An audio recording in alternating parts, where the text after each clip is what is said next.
Là, on est dans une salle assez dense qui s'intitule Crier, avec un besoin d'urgence.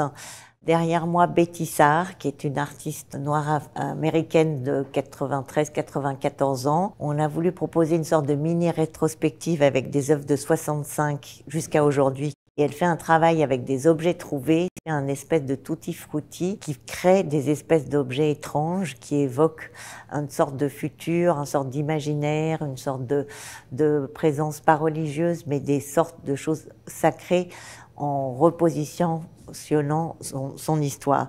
Il y a beaucoup de bateaux, par exemple, par rapport à comment les Noirs sont arrivés d'Afrique en étant esclaves au départ aux États-Unis.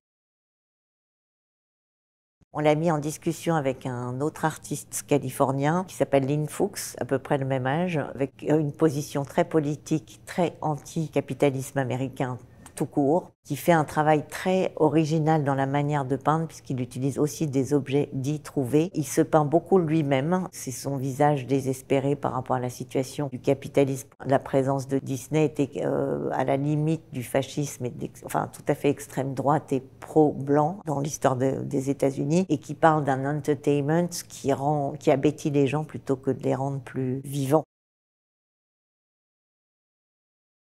Il y a quelque chose de très existentialiste dans le travail de Lynn Fuchs et quelque chose de très urgent et nécessaire dans le travail de Betty Sarr. C'est pour ça qu'on a appelé cette salle Crier, comme une nécessité.